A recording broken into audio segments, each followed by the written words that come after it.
le but d'avoir moins mal ou de l'oublier. Et bien sûr, ils aimaient beaucoup le en question. Ils m'ont spécifié qu'ils n'auraient pas accepté n'importe quelle relation, puisque le but de la phase de séparation est de guérir mes blessures passées, non pas d'en créer d'autres avec de nouvelles relations. Les anges encourageront les amis jumelles à penser à leur moitié, à visualiser leur relation, leur souhait devenir réalité. La visualisation positive est d'une très grande importance afin de ne pas travailler contre l'univers et contre leurs anges. Plus encore, elle joue un rôle sur leur connexion. En effet, elle est à l'origine de ces fameuses vagues d'amour que les amis jumelles ressentent fréquemment. Mais je reviendrai sur cette partie dans le prochain chapitre. Il faut aussi savoir que tout est coordonné à la minute près, voire même à la seconde près. Si elle se croise en voiture, rate son appel, arrive à un endroit juste après son départ, c'était prévu ainsi. La précision est une de leurs spécialités. Elle ne doit donc pas être anéantie en craignant que les choses échappent à leur contrôle. Ce n'est pas le cas. Tout est exactement comme c'est supposé d'être. Il se peut que durant cette phase, la flamme jumelle ait à vivre des épreuves personnelles difficiles. Ce sera d'autant plus pénible que l'absence de l'autre se fera ressentir beaucoup plus cruellement. Elle pourrait alors développer une rancœur envers sa moitié pour ne pas avoir été là pour elle lorsqu'elle en avait besoin. Mais encore une fois, c'est ainsi que c'est prévu 57. Si elle doit vivre la mort d'un proche, par exemple, un parent, un frère ou une sœur, on pourrait penser qu'elle aura justement besoin de ce réconfort. Mais en fait, les anges vont dire qu'elle n'en a pas absolument besoin, et que ce ne serait vraiment pas l'idéal de commencer une relation dans un tel état d'esprit. Elle devra donc terminer son deuil et mettre cela derrière elle avant de pouvoir envisager quoi que ce soit. 58. Diverses expériences hors du commun. Je ne lui ai pratiquement jamais parlé ni passé de temps avec lui.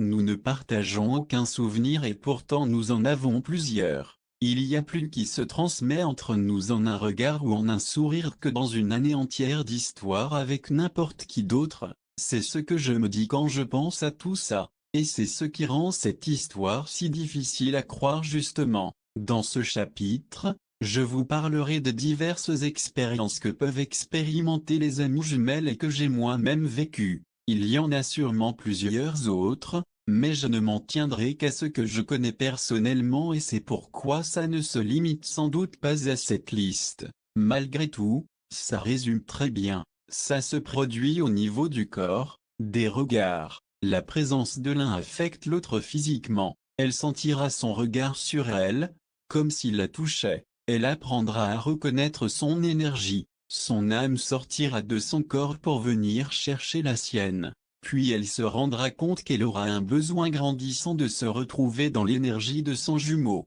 Elle ressentira ce que sa moitié ressent, même à des kilomètres de distance. Elle aura l'impression de l'entendre penser et non, ce ne sera pas que dans sa tête.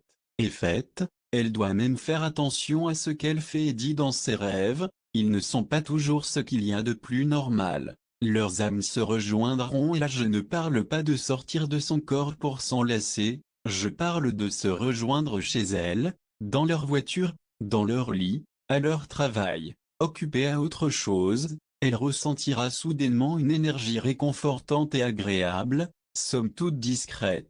Mais lorsque ces caresses parviendront jusqu'à son âme, elle ne pourra pas ignorer la sensation. Ce phénomène m'est arrivé à plusieurs reprises, et à d'autres, c'est moi qui 59 allais le rejoindre. Je restais là, chez moi ou dans ma voiture, en pleine possession de mes moyens et pleinement consciente de ce qui se passait. Le fait que je parle si facilement à mon ange a dû aider puisqu'il me guidait en me disant que je pouvais lui parler et qu'il m'entendrait. Il me disait que la connexion était ouverte et je la sentais, comme un tunnel infini par lequel je faisais passer mon énergie à laquelle je commandais de l'étreindre puisque je savais qu'il avait besoin de réconfort. Voici comment ça s'est passé pour moi la toute première fois. Je suis étendu sur mon divan dans mon salon et j'écoute un film, blotti dans ma couverture, presque endormi. J'ai soudainement l'impression que des bras réconfortants m'enveloppent chaleureusement. C'est une chaleur que je ne connais pas, étrange à décrire, profonde, plus que dans mes os, plus que